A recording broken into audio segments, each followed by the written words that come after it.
Welcome to this explainer. Today, we're throwing on our investigative lenses to examine a massive, totally opaque financial system. It just hums quietly in the background of our lives, right? Yet it literally dictates where we live, what we drive, and sometimes even where we work. So we're going to tear this mechanism down, look at its structure, its inputs, and its outputs to figure out exactly how it shapes your financial reality. So what really happens inside the credit score machine? We usually think of our finances as super personal, kind of private, right? But the reality is, your daily habits, your choices, every financial obligation you have, they're constantly being sucked into this massive automated system.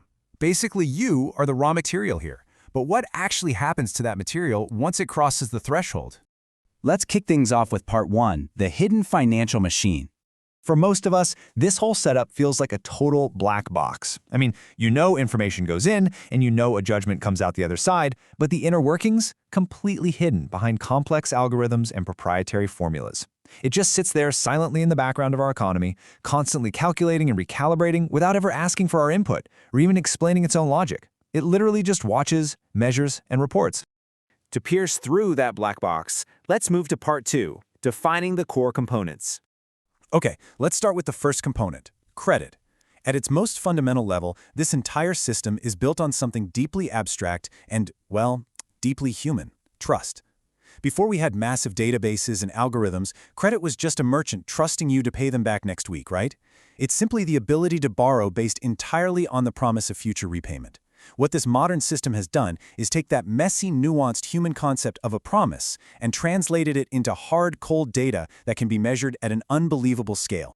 And then we have the score. What's truly fascinating and honestly a bit wild is the sheer reduction of all that complex human reliability. A score takes all your promises, the ones you kept, the ones you were maybe a little late on, and just strips away all the context. It distills your entire financial reputation down into a single, stark number. It's a metric used exclusively to evaluate and rank your standing against literally everyone else in the system. There is absolutely no room for a backstory here. There is only the rank. And finally, the machine. It is entirely unfeeling and mechanized. Think of it as an apparatus made up of data bureaus, financial institutions, and algorithms all working together to perform one relentless job: the efficient sorting of society.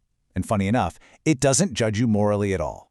It just processes you mechanically, categorizing millions of lives into risk brackets without even breaking a sweat. So let's lift the hood and see what's going on in part three, how the machine works. This assembly line essentially operates in three distinct, unbreakable stages. First, ingesting data.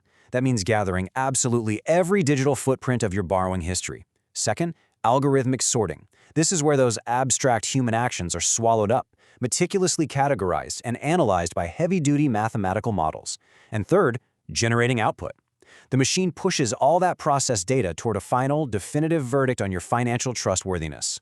Now, the system doesn't just look at one single thing. It uses a really precise, weighted recipe.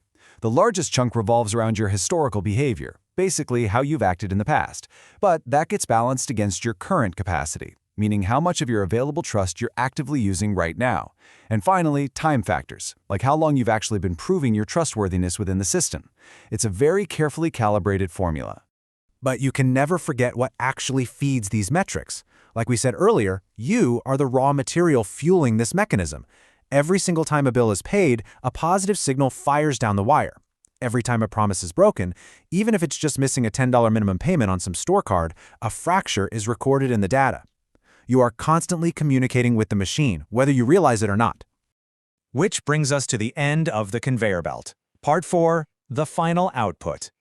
This final output dictates two vastly different realities that directly impact your freedom in the modern world.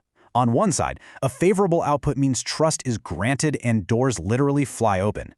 You get the apartment, the lower interest rate, maybe that loan to start a business. The world just moves smoothly for you. On the other side, an unfavorable output means trust is denied. Massive friction gets added to your daily life. Things cost more, basic services suddenly require heavy deposits, and doors literally and figuratively just close.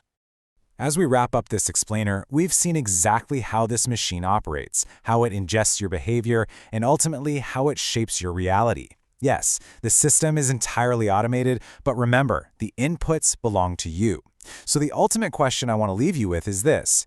Are you actively managing your data and driving the machine, or are you sitting in the passenger seat letting it drive you?